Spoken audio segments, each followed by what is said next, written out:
I read Narrative of the Life of Frederick Douglass for summer reading. This is an autobiography, so the author is Frederick Douglass. In this short narrative, Douglass chronicles his time as a slave in Maryland, to his escape to New Bedford, Massachusetts, to his early involvement in the anti-slavery movement. The quality that stands out the most to me about Douglass is his perceptiveness. Even at an early age, he's able to perceive the dehumanizing tactics the slaveholders used to perpetuate the institution of slavery. For example, he describes a scene in which children on the plantation are fed by pouring mush into pig troughs around which they gather just like animals.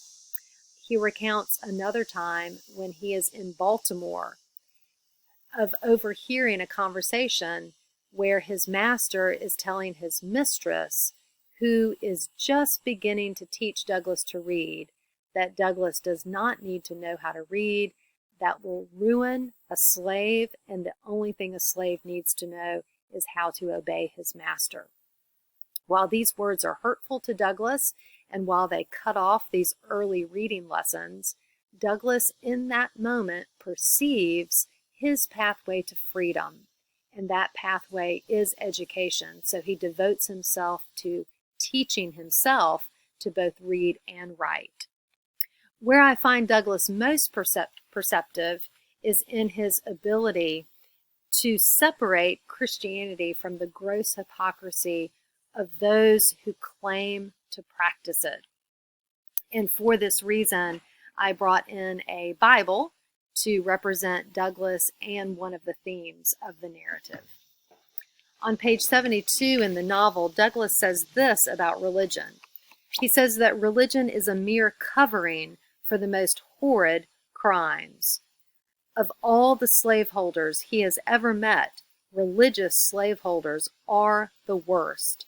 He has found them the meanest, basest, the most cruel and cowardly of all others. He speaks very freely about the whippings that he both witnessed and received himself from religious slaveholders. He recounts in detail one incident where a female slave is whipped by her religious master while the master is quoting Bible verses to justify his behavior. But in spite of this terrible misuse of Christianity, Douglass does not reject God. He actually recognizes God's providence in his life. He talks about, of all the children who could have been chosen to go to Baltimore, he was the one chosen, and it was in Baltimore that he learned how to read. And he sees that as God's working in his life. He also talks about how it is God who has given him a spirit of hope for freedom.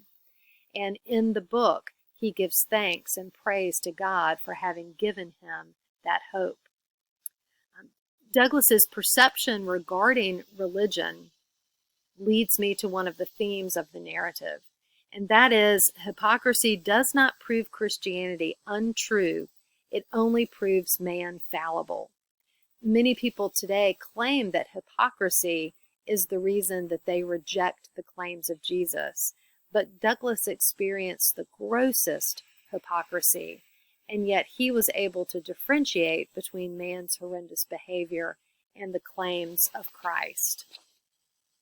This point is so important to Douglass that in the narrative, he writes a 7-page appendix where he compares the religious of his day to the scribes and Pharisees that Jesus denounces.